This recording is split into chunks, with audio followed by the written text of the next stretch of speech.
Here we are in the center of Paris, in front of Notre Dame Cathedral, a truly remarkable monument to the power and glory of the medieval church. Look how it's designed. Its tall, vertical decorations draw the eye upward towards heaven. Indeed, the medieval church was the most powerful institution in Europe at the time, and these constructions helped create medieval cities. Imagine what it would have been like coming from the feudal countryside to an urban center like Paris and finding a construction like this. It's built entirely in stone, and its technology had to be worked out generation by generation. And the church's dominance of society also expressed itself in the world of art. In the early medieval world, most of the art that was produced in monasteries on illuminated manuscripts. And most of the artists, in fact, were manuscript illustrators. Well, that period which we understand as the late medieval and early Renaissance period is that time when artists began to rely more and more on motifs from the ancient classical world.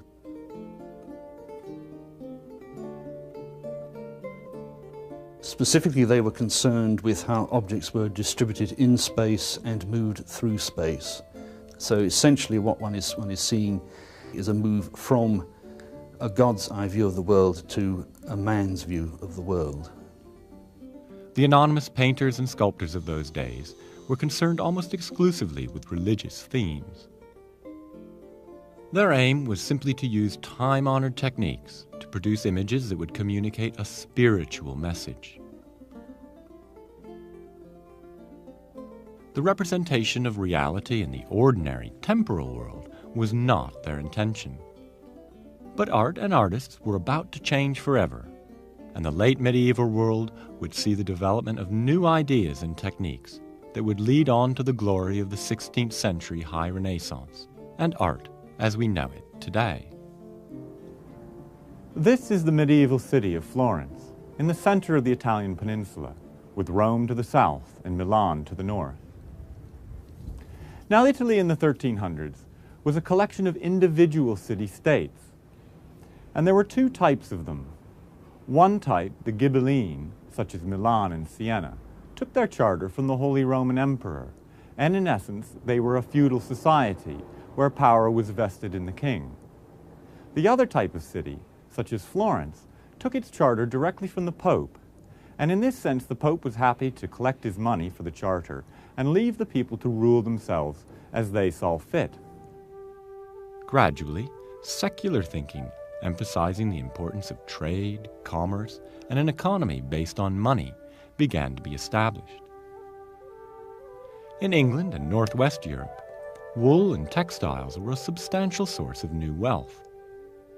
While in Italy, with its historic trade links to the east, merchants, tradesmen, and bankers began to ply increasingly profitable trade in urban centers such as Padua, Siena, and Florence. It was against this new, secular background that the great artists of the late medieval world would achieve their greatest results. Another tradition, however, was about to be started here in Florence by their master, Giotto. And the way he was to conceive of painting was to change the history of painting for the next 500 years.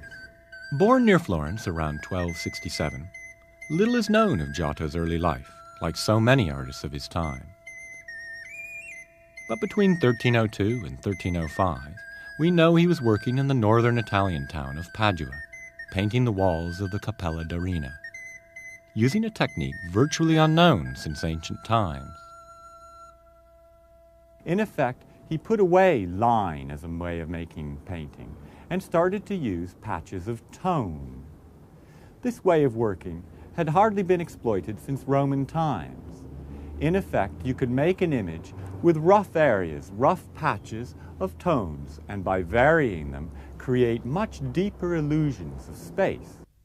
Giotto rediscovered the fresco, the method of painting with watercolors on plaster while the plaster is still wet.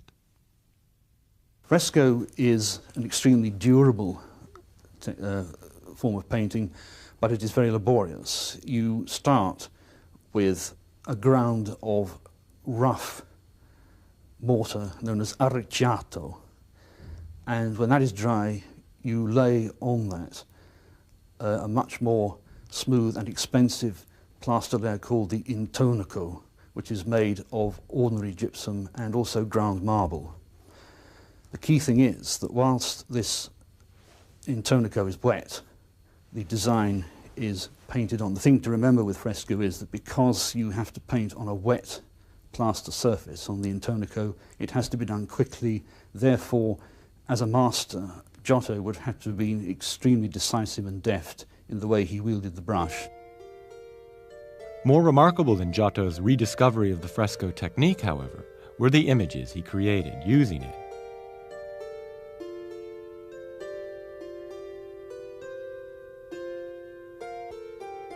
But it wasn't the subject matter that made works such as The Mourning of Christ revolutionary. Visual depictions of events surrounding the life of Christ were commonplace. But the illustrations of biblical events that were created, mainly for manuscripts, were simply a means of communicating sacred themes to a mainly illiterate world.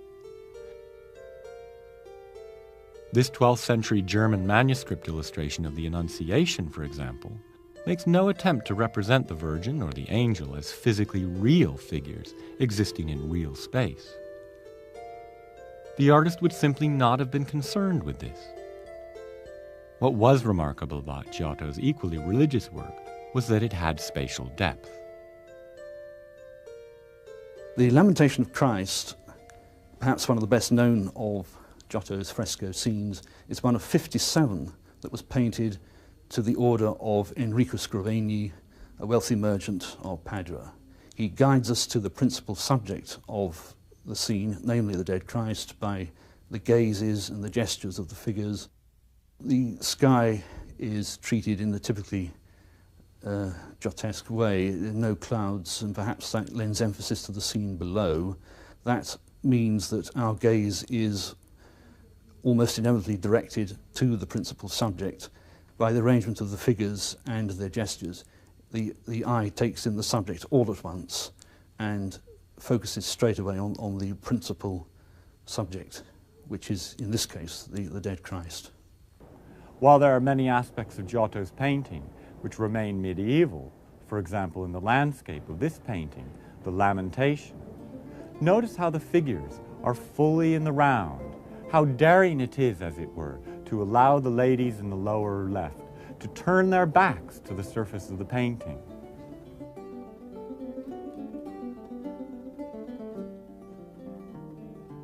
Giotto's frescoes in Padua, and later works such as his fresco series for the Church of Santa Croce in Florence, are now considered to form the starting point of modern Western art. Giotto's work also made him famous. The great writer Dante described him as the greatest artist of his day.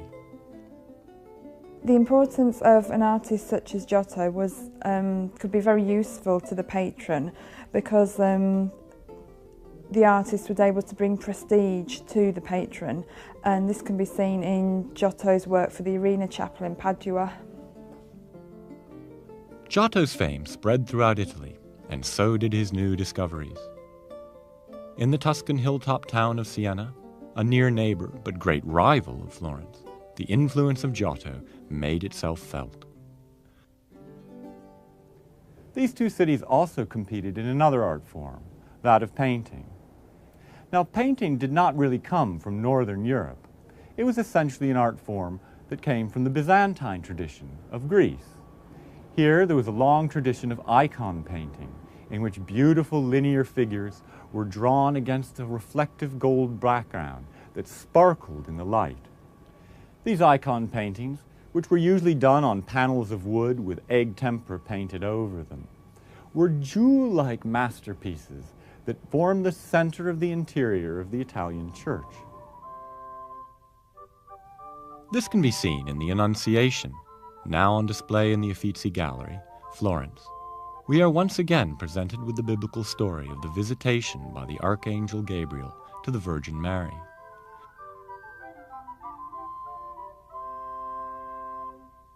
The Annunciation, which was by far his most famous painting, takes ideas which in some sense appear rather archaic, but when one looks at it as opposed to the earlier work, can show how he's injected quite a sense of naturalism into some of the images.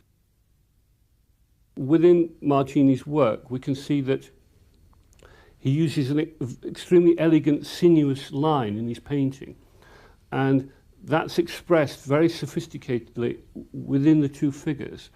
The way he treats the line when he paints the figure of Gabriel is very much more flowing, very much more sensuous than the way he treats the line when he paints the Virgin, because he wants to create this atmosphere that she's in some way rather frightened about this sudden apparition. And so he makes the figure of the angel very much more relaxed and calm. Due to the elaborate frame, however, we must look through a series of wooden columns that stand forward of the painting, and this creates a very interesting and dynamic space. The Immaculate Conception was, as it were, a shift between heavenly space and earthly space, and in this painting the frame has a spatial role that reiterates and repeats this shift of heavenly and earthly spaces. We move, as it were, into an intermediate space where heaven and earth touch for that miraculous moment. Although paintings such as the Annunciation, together with Giotto's earlier work, represented a genuine step forward in the artistic representation of depth and space, such 14th century images still strike us as unsophisticated in comparison to the great masterpieces of later times. The problem was that the ability to authentically reproduce three-dimensional scenes on a two-dimensional surface had not yet been discovered. It would be the 15th century before it was. In the mid-1300s, however, the Italian artists could be excused for not concerning themselves with this art technique. The first half of the 1300s was a period in which Florence and Siena, Martini and Giotto competed with each other. This period, however, was brought to a catastrophic end. First, there was a famine, then there was a flood, and worst of all, the plague came in two different forms. Indeed, in some of the small towns around Florence here, up to 80% of the population died. It marked a drastic period of change in Italian city-states. In effect, there was a return to a more conservative Gothic style in painting. And the Renaissance properly, the early Renaissance, didn't get going until 1400. The beginning of the 15th century saw Florence preeminent amongst the northern Italian city-states. In economic terms, the city flourished. Its economic success was symbolized by the golden florin, the most highly regarded currency in Europe. It was truly a golden age, and within this environment of prosperity, men began to think back to a previous golden age, the glorious days of ancient Rome and Greece, much of whose knowledge had been maintained by the Arabs as Europe languished in the Dark Ages.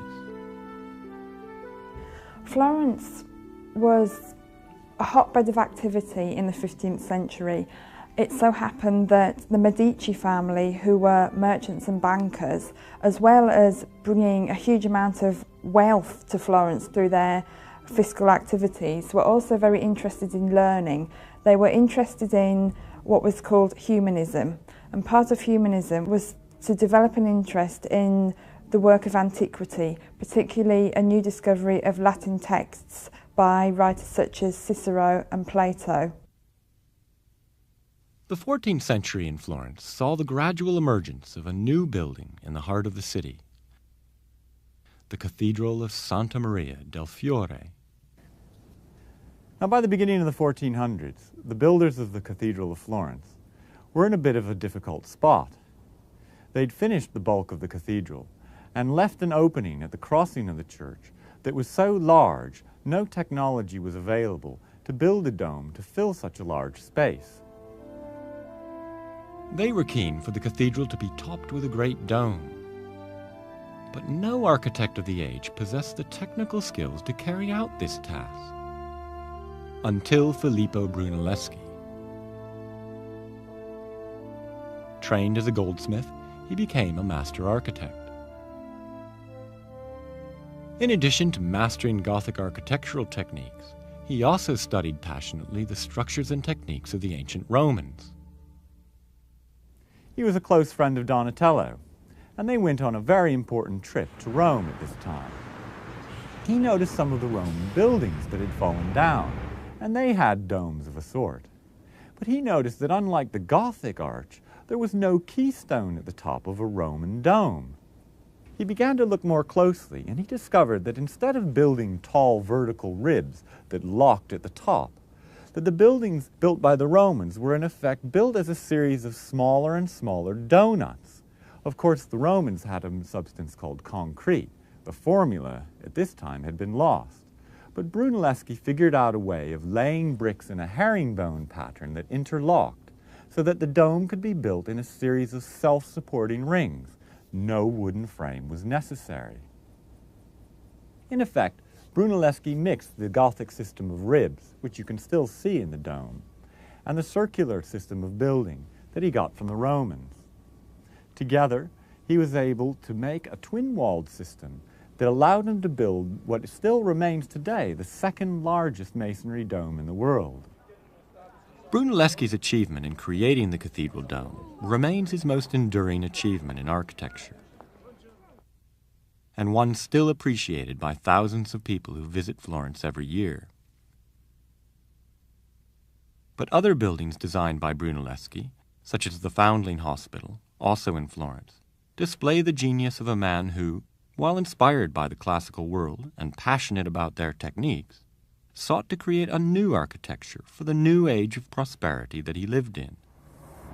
In this building, he used a rigorous system of proportions that he derived from classical architecture. The height of the columns is equal to the distance between the columns, and the same dimension is used again on the depth of the bay.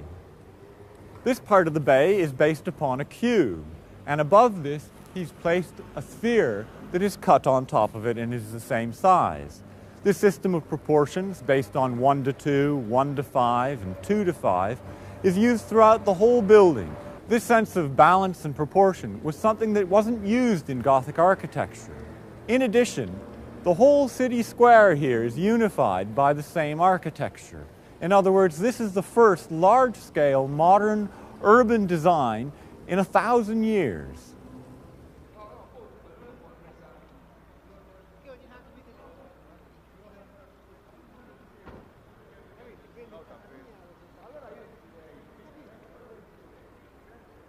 As we have seen, 14th century artists such as Giotto and Martini attempted to introduce depth into their paintings, a significant step towards the notion of painting as a reflection of reality, rather than the simple message of spirituality. The artists of classical times had also attempted to solve the problems of representing three-dimensional space on a two-dimensional surface, but with limited success. They were unable to formulate a consistent mathematical system to achieve this. But it was the genius of Brunelleschi that finally solved the problem, and in the process changed painting forever. In the years before his work on Florence Cathedral Dome, Brunelleschi discovered the laws of perspective. Brunelleschi, as an architect, had devised what was the first abstract mathematical way of rendering spatial recession. Almost certainly what we would call the centric point system, where you set a vanishing point on a surface, draw the horizon, set out the orthogonal lines, and your design is disciplined by that. The discovery of the laws of perspective represented a revolution in visual art. And the first artist to take advantage of the new knowledge was Masaccio. A Florentine like Brunelleschi, and likewise originally trained as a goldsmith, Masaccio created no more than a handful of works in his lifetime. Masaccio, although he did have a short career, has a very significant impact on artists who were to work after him. In his Holy Trinity, which still remains in Santa Maria Novella in Florence, you can see how Masaccio has begun to apply the mathematical rules of perspective to create an illusion of space. And the illusion of space creates a dramatic impact and adds emphasis to the story which he's concerned with depicting. The Masaccio Trinity, it's in Santa Maria Novella, the church in Florence. And it's in fact painted on the side wall of the nave of the church. It's a fresco. It's an image which purports to be like a small side chapel. He began to study the effects of perspective, and he began to learn perspective from his friend who was the architect Brunelleschi. And what he wanted to do when he painted the Trinity was to create this impression that one looked into a small side chapel, and there the Trinity is the event that's happening within the side chapel. And because of that, what he wanted to do was to make it as though the side chapel was a part of the building itself. So the idea of creating the perspective was to make the sense that space was continuous into the image. For this, he created a thing which was known as one-point perspective, where all of the vanishing lines converge to one vanishing point in the painting. And when we see early perspective paintings, most of them are of this type, this one-point perspective. It's difficult to overstate the significance of Masaccio's work to the development of Western painting.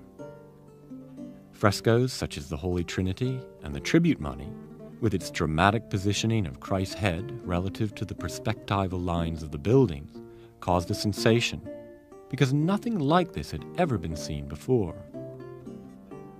Tragically, Masaccio was unable to enjoy the rewards of his artistic achievements.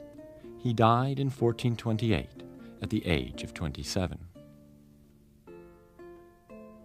The system of perspective he used would live on, however, and would be formalized in 1436 by Leon Alberti in his book On Painting, which would become the standard textbook on perspective for generations. An architect perhaps best known for the facade of Santa Maria Novella in Florence. Alberti's abilities extended far beyond art theory and architecture. A musician, a poet, and a philosopher, well-versed in science, politics, and the knowledge of the ancients, Alberti was truly one of the leading lights in Florence of the first half of the 15th century.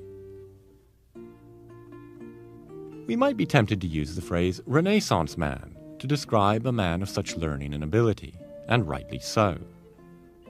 The artistic and intellectual melting pot that was Florence in those decades is now considered to be the period of the early Renaissance, when artists and intellectuals consciously sought the rebirth of great artistic achievement after the long period since the decline of ancient Rome. Our notion of the Middle Ages as the period between the two great flowerings of human civilization stems from this period. It was truly a remarkable age, with groundbreaking developments in all the visual arts. In architecture and painting, as we have seen, but also in sculpture, with the work of one Donato di Niccolo di Betto Bardi, better known to history as Donatello. The third in the great Florentine triumvirate of the early Renaissance, alongside Brunelleschi and Masaccio, and widely considered to be the greatest artist of his century, Donatello was, like so many of his contemporaries, trained as a goldsmith, but quickly discovered his true artistic calling. In keeping with the prevailing artistic thinking, he was fascinated by the works of classical times. As a sculptor, this was not surprising. The works of the Roman sculptors were amongst the greatest achievements of the classical world, displaying an understanding of human anatomy that Donatello sought to regain with his own detailed studies of the human form. But like his contemporaries, Donatello was not concerned with simply copying the works of the ancients. He sought to combine the skills of the past with the humanistic spirit of his own age, and succeeded magnificently. One of Donatello's earlier works, a marble statue of St. George, which was made for the facade of Florence's Or San Michele, demonstrates his ability. Donatello has turned his image of St. George into a symbol of the model citizen, the regular local boy who's been called upon to do great things in an unexpected situation. When you look at his face, you can see that he looks rather unsure, somewhat anxious and nervous. And yet when the opportunity arises, although he doesn't seem to be heroic, in fact he turns out to be. While completely reworking the freestanding figure, Donatello also did something else incredible. He reinvented the low-relief carving. Below the St. George, we can see a shallow panel that shows George killing the dragon. Here, he's taken up Giotto's technique of making pictures by modulating tonal areas and turned this into a way of working in low relief. In other words, he simply carves a section to create a dark patch. And in this way, by modulating the lights and the darks, he can create a deep spatial picture. No one ever, not even the Romans, learned to carve low-relief panels in this way. It gave low-relief carving a pictorial power that it had never had before. While Florence experienced the dramatic new ideas and works of the early Renaissance, across the Alps in northwestern Europe, artists were slower to cast off the traditions of the past. The period around the turn of the 15th century was dominated by what became known as the International Gothic style, an intensely decorative style with a strong emphasis on line, as can be seen in the National Gallery's Wilton diptych, a late 14th century tempera work.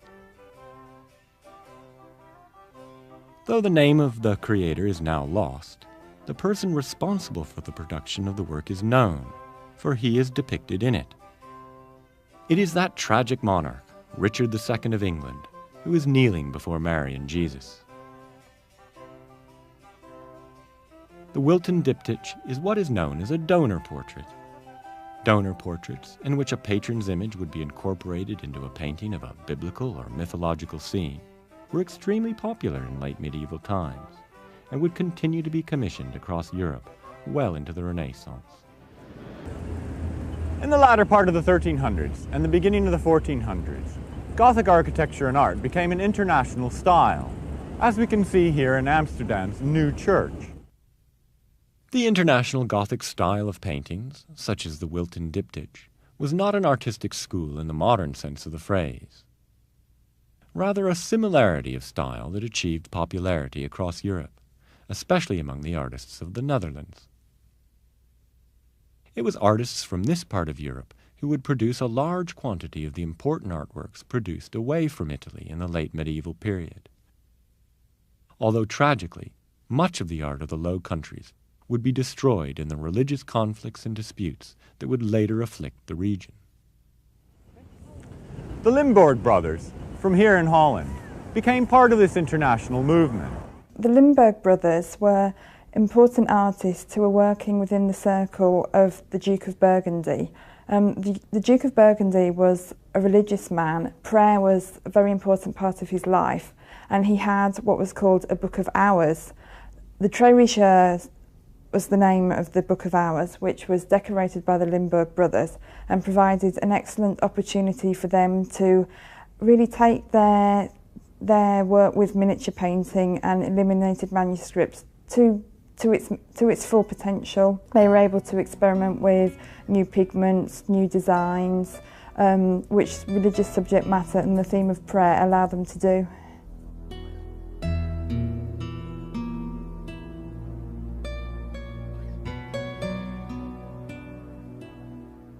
It is one of the finest examples of the international Gothic style, in that you have very rich colour, especially of costume, but also very interestingly there is some new realism coming in. The individual motifs of landscape, of trees, plants, animals, this sort of thing are shown as we would understand it naturalistically and realistically. There is also an attempt at spatial recession by the use of plane surfaces, a curving path or a curving river, perhaps a castle wall shown on the diagonal, and also very often, certainly in the one which depicts the month of October, where the chateau is shown in what we would call bifocal perspective, where the walls are receding away at an angle from the viewer. So in that sense, they show some of the newer art. But of course, it's not the same as that which is being practiced in Italy, or would be practiced in Italy, in the early part of the 15th century, because there is no unified perspective system. Again, the eye is still allowed to wander over the richness of the motifs and the colours, instead of being focused on one principal subject or one principal point in the composition. And although the ideas of the Italian masters began to spread throughout Europe, the art of the Netherlands retained its own individual identity, with its greatest master undoubtedly Jan van Eyck. Like many artists of his age, little is known of the early life of Van Eyck, and even less of his brother Hubert, who is believed to have been involved with the creation of some of his early work. By 1425, however, we know that he was established in Lille as a court painter to Philip the Good, Duke of Burgundy, a relationship that would make Jan van Eyck a wealthy man. By 1432, he had completed what many considered to be his greatest work, an altarpiece for the Cathedral of St. Bavo in Ghent, which Hubert almost certainly helped to create. As with the earlier work of the Limburg brothers, the new system of perspective is absent. And yet the Ghent altarpiece achieves an impression of 3 dimensions, with its immaculate detail and tonal contrasts, both in the individual figures and in the landscape, to create an effect quite unlike any contemporary work in Italy. And another innovative aspect of the Ghent altarpiece is the material which Jan van Eyck chose to execute the work. For Van Eyck was the pioneer in the use of a new kind of painting, oil painting. Van Eyck was in fact considered to be the founder, or the person who invented the technique of oil painting, though in fact it was probably invented by a number of artists at the time. But what oil paint allows the painter to do is to produce extremely realistic, almost photographically realistic images. He is best known for his treatment and handling of light. He achieved this by the use of several hard resin oil glazes laid usually, though not always, on a ground colour or dead colour of tempera. It was these glazes which gave his work that intense luminosity which so characterises the Flemish School of Art, and which was regarded by the Italians when they saw some of his work as almost a miracle. With the new flexibility of oil paints, Van Eyck produced a body of work that would earn him fame in his own country as the King of Painters. One of his best-known works is the Virgin of Chancellor Rollin, part of the collection of the Louvre in Paris. The Madonna and Holy Child are seated beside a kneeling Nicholas Rollin, Philip the Good's Chancellor, in another fine example of a donor portrait, with the background landscape providing a marvelous illustration of the detail with which Jan van Eyck executed his masterpieces. Significantly, Van Eyck was also commissioned to produce work without any religious dimension whatsoever. He was a portraitist of the highest order, the first great master of the genre in the post-medieval era, and although much of his work has been lost, including all his commissions for Philip the Good, his 1434 portrait, which apparently depicts the marriage of a wealthy Italian merchant, Giovanni Arnolfini, to his new bride, has survived. Apparently, although some analysts believe the two figures to be Jan van Eyck himself and his wife, whoever the man and woman depicted actually were, the betrothal of the Arnolfini, now on display in London's National Gallery, triumphantly asserts Jan van Eyck's abilities. In the case of the Arnolfini marriage, what we are witnessing is what could be described without exaggeration as a catalogue of textures, from the wood of the floorboards of the bedroom to the richness of the fabrics and the transparency of the glass and the hard adamantine sheen of the mirror. The painting is essentially an an allegory of marriage as well as a depiction of it. Almost certainly Jan van Eyck is painting what he actually witnessed.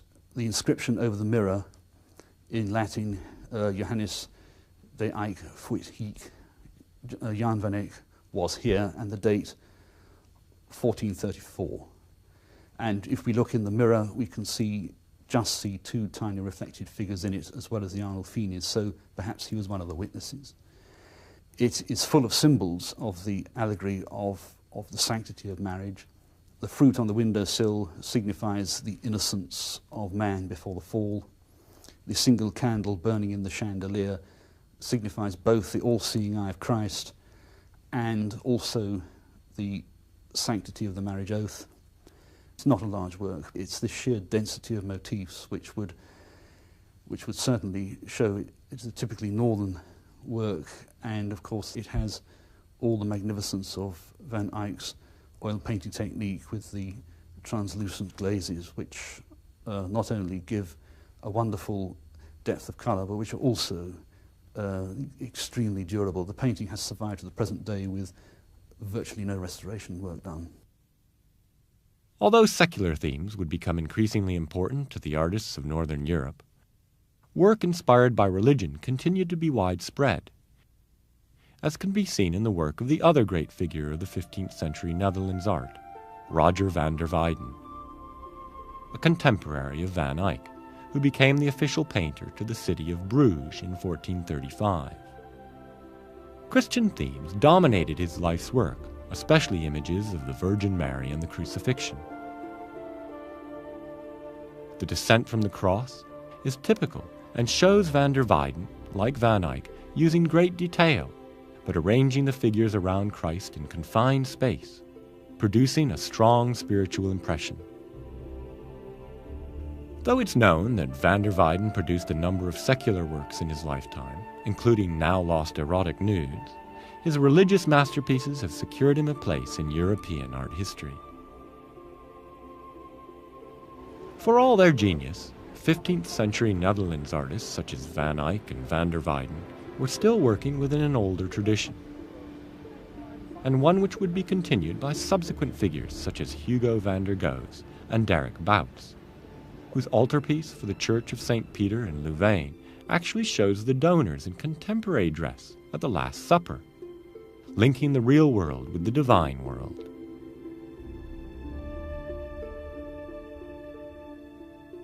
Although the new thinking in Italy was known to some Northern European artists at the time, it would be later before mathematical perspective and the other discoveries made by Brunelleschi, Masaccio, and the Florentine greats of the early 15th century would make themselves fully felt north of the Alps. Back in Italy, however, the new thinking was being applied with gusto, and the Italian art of the later 15th century was a time of almost unrivaled innovation and experiment, laying the ground for the wonders of the century to come.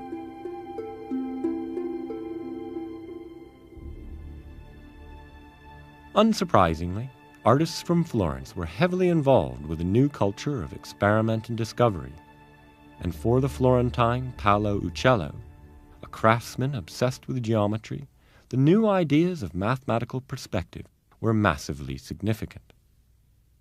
In the 15th century, artists who were working north of the Alps were interested in design. They were interested in flat patterns, and they weren't interested in a realistic depiction of space. Whereas artists working in Italy were beginning to be interested in a more naturalistic representation of form, of space. So they were starting to move away from a focus on aspects of decoration, aspects of design, which could detract from a more lifelike representation of nature. Elsewhere in Italy, the ideas that influenced Uccello were manifesting themselves. From Padua came Andrea Mantegna, a true great of 15th century Italian art. In his early frescoes, his use of perspective is obvious, but it is the form of the human figures that is most striking. As solid as Donatello's sculptures, which influenced him greatly, their spatial distribution lends the whole scene an air of realism and drama. Mantegna's mastery of what might be termed an architectural approach to space can be also seen with his altarpiece, The Madonna Enthroned, where he uses the frame columns as an integral part of the spatial definition of the three panels, whose force is amplified by the artist's use of natural light to illuminate the altarpiece by means of a window specially cut in the choir wall. The importance of space and light in painting was also recognized by another Italian, Piero della Francesca, who in true Renaissance style wrote books on the geometry and perspective that interested him so much. Like Mantegna, his greatest works were frescoes, created for the church of San Francesco in Arezzo. If we take the fresco from this series that depicts the legendary dream of the Emperor Constantine, his vision of the cross which led to his conversion to Christianity, we see that not only has Piero incorporated the theories of perspective, but has dramatically made use of light to create the illusion of depth. The sense of distance between the pike-carrying soldier and the opening to the tent, bathed as it is in light, is striking, and Piero's innovations made possible the development of night scenes in painting. For all the artistic developments going on across Italy as the 15th century neared its end, Florence remained the center of artistic excellence. And it was Florence that produced the last great Italian painter of the 15th century, Sandro Botticelli. In a way, Botticelli was like any other Renaissance man. He had to negotiate two worlds, both the Christian and the recently discovered classical world. For example, in this painting, we can see the long, linear treatment of the human form, particularly in the Virgin Mary in the center. Yet around the Virgin Mary, we see the 12 apostles receiving the Holy Spirit at the moment of Pentecost. Their faces and hands show many traces of Botticelli's knowledge of classical sculpture. Botticelli, in the end, renounced his classical tradition and burned many of these paintings. Fortunately, this is one which deals with a Christian subject that has survived this change of heart. In many ways, the achievements of Botticelli are more subtle than other masters of the century, although in one of his earlier works, we can identify a significant technical development. The illusion of a central pyramid as the defining focus of the painting, a technique which would be widely adopted by the generations that followed him. But when we consider what is undoubtedly Botticelli's best-known work, The Birth of Venus, in the Uffizi Gallery in his home city, it almost seems as if the innovations of the century concerned with perspective, proportion, and anatomy had passed him by. But his aims, with The Birth of Venus, were more concerned with art than with science, and the enduring popularity of this work is testimony to his achievement. Birth of Venus was painted around about 1485 by Sandro Botticelli. Botticelli, in fact, rather rejected the rather austere Renaissance ideas that artists like Masaccio wanted to develop for a rather more linear style of painting. And the painting itself depicts Venus arriving at the shore of Cyprus. When we see her, we might think that this perhaps is a bright, sunny morning, but what we actually see in the painting is that it's rather a cold, grey morning, and perhaps her birth wasn't quite the auspicious event that one would imagine it to be. It is a rather elegant rendering of what is a rather a grim legend in classical history, where Saturn tore off the testicles of Kronos,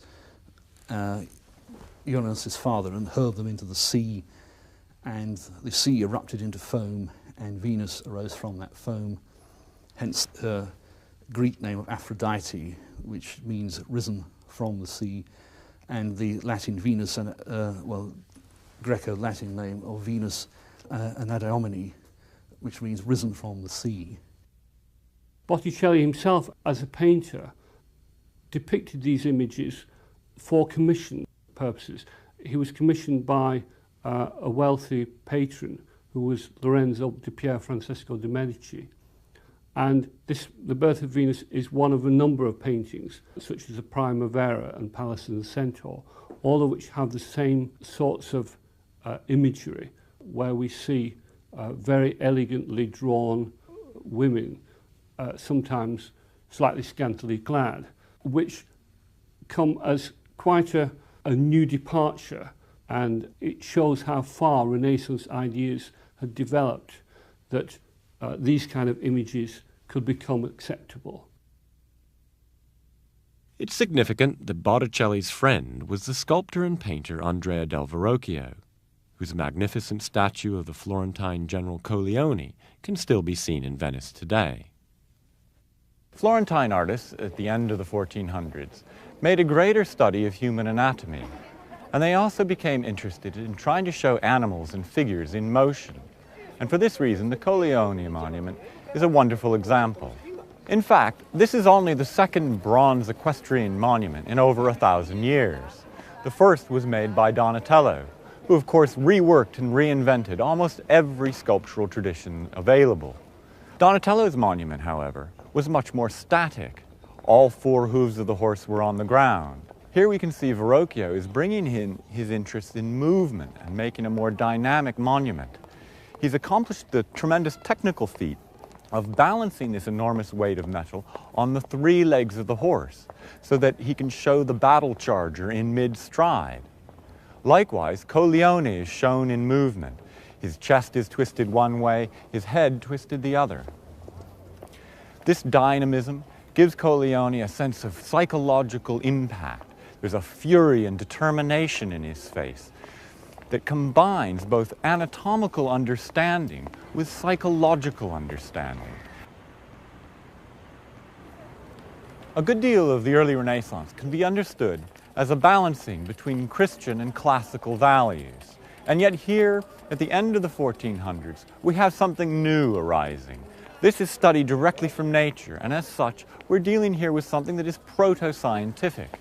In other words, it was Verrocchio's student, Leonardo da Vinci, at the beginning of the High Renaissance, who put aside both classical and Christian texts and literature and decided to trust nothing other than what his own investigations told him were true.